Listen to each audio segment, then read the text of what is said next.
조은석, 윤구영 10년 이상 때린다. 윤석열 전 대통령 최후 진술도 지금 주목이 됩니다. 그때 공수처가 영장 쇼핑을 했죠. 다들 기억을 하실 겁니다. 윤석열 전 대통령에 대한 체포영장을 서울중앙지법에 하는 게 정상인데, 이 서울 서부지방법원, 거기 이제 좌파 법원장이 있고, 좌파 판사들이 많이 있으니까는, 그리고 오동훈 공수처장의 이 동기가 거기 법원장, 좌파 법원장이었죠. 자, 그래서 그때 지금 헌법재판관으로 간, 그쪽으로 영장 쇼핑을 해서 윤석열 전 대통령의 체포영장과 구속영장을 발부를 받았죠. 그 체포영장을 이렇게 집행을 하는 과정에서 그때 충돌이 있었습니다. 충돌이 있어서 이 경호처 사람들도 지금 많이 기소가 되고 했는데, 그 과정에서 체포를 방해했다, 체포영장 집행을 방해했다, 이 혐의로 지금 윤석열 전 대통령이 재판에 넘겨져 있죠. 지금 윤석열 전 대통령이 기소된 것은 이것을 포함해서 전부 7건입니다. 가장 이제 그 핵심적인 게, 바로 2월 중순에 1심 선고가 나오죠. 내란 우두머리 혐의. 그 지기현 판사가 하고 있는 거. 이것이 만약에 무죄가 나오면은 이제 뭐 전국 흐름이 완전히 바뀌게 됩니다. 그런데 이거 외에 그 6건의 재판이 더 있습니다. 지금 말씀드린 뭐 체포 방해 혐의, 그리고 평양 무인기 투입 의혹, 그리고 한덕수 전 총리 재판에서 위정을 했다. 순직 해병 수사 위압을 했다. 이종섭 전 국방부 장관 호주로 도피시켰다. 이게 이제 특검에서 혐의를 다 걸어놓은 겁니다. 그리고 명태균 여론조사 수수 의혹, 이렇게 7건이 기소가 되어 있는데, 7건의 재판이 이제 막 시작한 것도 있고, 지금 거의 끝나는 것도 있죠. 그래서, 체포영장 집행 방해 재판이 내일 끝나는 겁니다. 1심 변론이 지금 마무리되고, 그러면은, 이제 여러 가지 기소된 것 중에 가장 먼저 종결되는 사안인데, 이 종결을 할 때 구형이 나오죠. 구형. 그래서 내일 처음으로 윤석열 전 대통령에 대한 구형이 하나 나온다는 겁니다.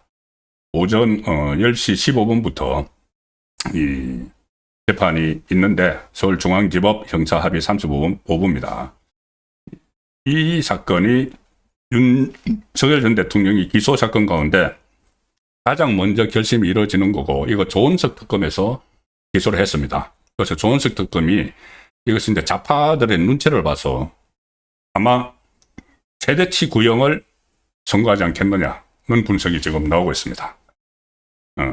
첫 종결 사건이라는 상징성을 고려해서, 뭐 언론은 그렇게 쓰고 있지만은 실제로는 좌파들에게 이 입맛에 맞도록, 또 그 이재명 정권의 지금 내란몰이 구상에 맞도록 구형을 선고를 할 것이다 는 거죠.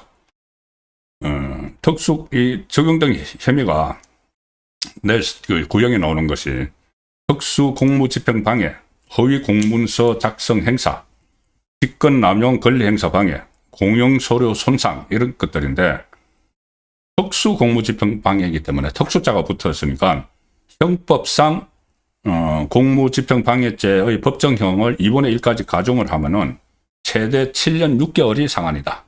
특수 공무집행 방해만 7년 6개월이 상한이고, 여기에 사안의 중대성 뭐 이것을 고려를 하면은 특검이 구형 단계에서 10년 안팎 또는 그 이상의 형량을 제시할 가능성이 지금 점쳐지고 있습니다. 법조인들이 그렇게 보는 것이죠. 뭐 조은석이 특검은 이 좌파들이 입맛에 맞게 구형을 하지만은 결국은 뭐 선고는 법원이 하니까 법원 선고는 또 달라질 수가 있지만, 어쨌든 내일부터 윤석열 전 대통령에 대한 구형이 나오고, 이 1심 선고도 이것은 좀 빨리 나옵니다. 빨리 나와서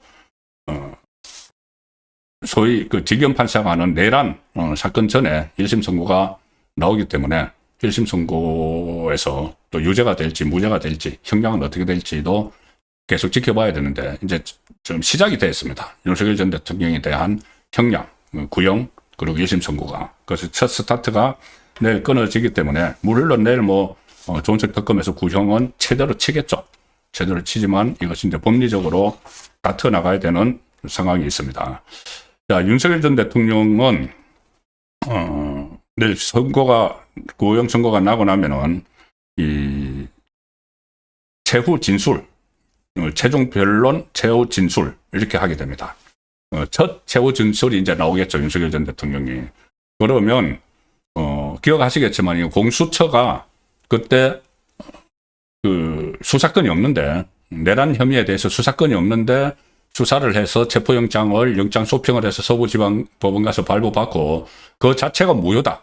그래서 경찰과 같이 이 영장을 집행을 하러 갔을 때 국민의힘 의원들도 그 한남동에 다 모여들고 그렇게 했죠. 그런 상황에 대해서 윤석열 전 대통령이 내일 어떤 입장을 밝힐 겁니다. 그리고 지기현 판사가 그때 윤석열 전 대통령을 구속을 취소한 이유도 절차적 정당성을 위반을 했다는 게 큰 이유였죠. 구속기관이 도가했다. 이거 도가하지 않았더라도 절차적 정당성을 지키지 못했다는 게 있었습니다. 구속 취소할 때. 그렇기 때문에 과연 그때 체포영장의 강제 집행이 정당했는지, 그 부분은 조은석은 내일 중형을 구형을 하겠지만은 법원이 판단을 하는 그 첫 시작이 되고 있습니다. 이 공수처 이렇게 영장 쇼핑을 하고 이런 상황에서 일종의 권력의 정권에 충성을 다 바쳤죠. 그런데 오동훈 공수처장은 최근에 특검에 의해서 또 이 조사를 받는 토사구팽됐다 그런 말도 있었는데, 어쨌든 이재명 정권은 이 공수처의 공적을 인정을 하고 있습니다. 그 정권을 창출하는데 공수처가 큰 공을 세웠다고 지금 생각을 하고 있는 거죠. 그래서 며칠 전에 공수처가 브리핑을 하나 했는데, 이 389억 원을 들여서 공수처 독립청사를 신축한다. 이런 계획을 발표를 했습니다. 그러니까 지금 법조계에서 참 황당하다는 반응이 나오죠. 389억 원 들여서 청사를 만든다. 그 전에 그 정부 종합청사 안에 들어가 있었죠. 그런데 공수처가 이렇게 어마어마한 돈을 들여서 청사를 만들면은 그만큼 일을 해야 되는 거죠. 근데 다들 아시다시피 공수처 출범하고 나서 이게 2021년 공식 출범한 이후에 올해 8월까지 총 8건의 구속영장을 청구해서 2건 발부받는 데 거쳤습니다. 같은 기간에 직접 기소한 사건도 겨우 6건. 그런데 매년 150억 원 안팎의 예산을 공수처가 쓰는데 수사 성과가 턱없이 부족하다. 이런 상황에서 능력도 없고 실적도 못 내는 이런 상황에서 또 389억 원을 들여서 공수처 청사 신축을 한다고 하니까 이게 또 여론이 빗발치는 그런 상황도 나오고 있습니다. 그리고 이제 제가 특검 이야기로 넘어갈 텐데, 특검 이야기로 넘어가기 전에 오늘 동아일보 조금 전에 나온 단독 기사를 하나 보여드리겠습니다. 동아일보 단독 기사가 뭐냐? 윤용호 인수위에서 윤 독대, 윤 당선 안 되면은 미국으로 이민가리 했다. 이 보도가 동아일보에서 갑자기 나옵니다. 내용은 이런 겁니다. 윤용호 전 통일교 세계본부장, 넘버 2였죠. 윤용호가 지난 20대 대선 직후 윤석열 당시 대통령 당선인을 독대를 했다. 그래서 통일교의 활동 결과물을 전달을 했다고 주장한 사실이 확인이 됐다. 이렇게 동아일보가 보도를 합니다. 동아일보입니다.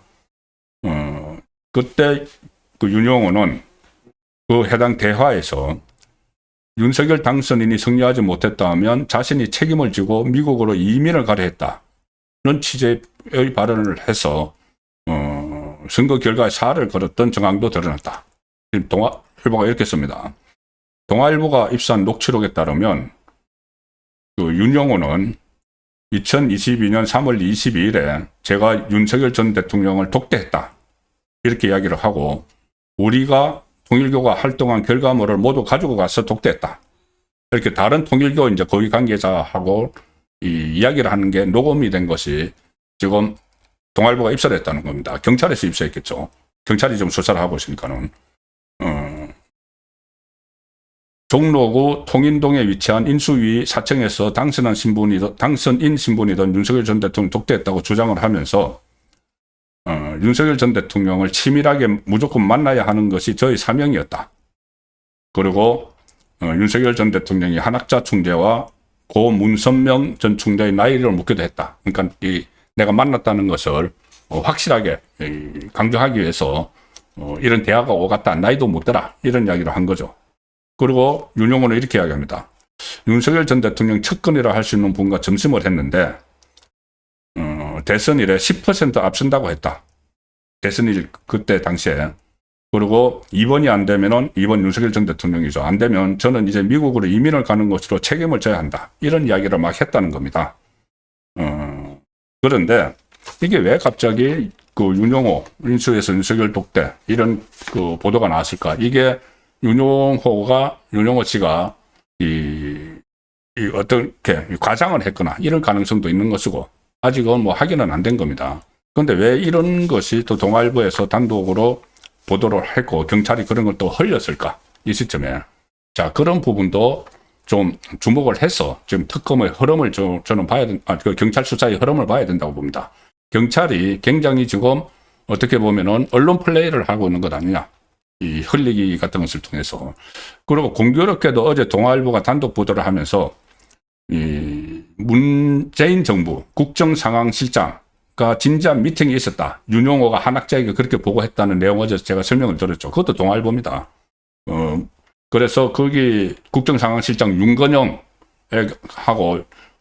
진지한 미팅을 했다. 그리고 문재인 만나는 참석하는 이야기, 문재인과 한학자 총재가 만나는 이야기도 서로 나눴다. 이런 내용을 단독 보도가 있었죠. 그래서 문재인도 지금 연루가 됐는가? 이런 그 관측이 나오는 중에 오늘 갑자기 윤석열 전 대통령 이야기도 나왔기 때문에 이게 경찰이 어떤 선택적으로 흘리기를 하는 것은 아닌가? 그런 느낌도 듭니다. 그래서 더욱더 특검이 절대 필요한 것이죠.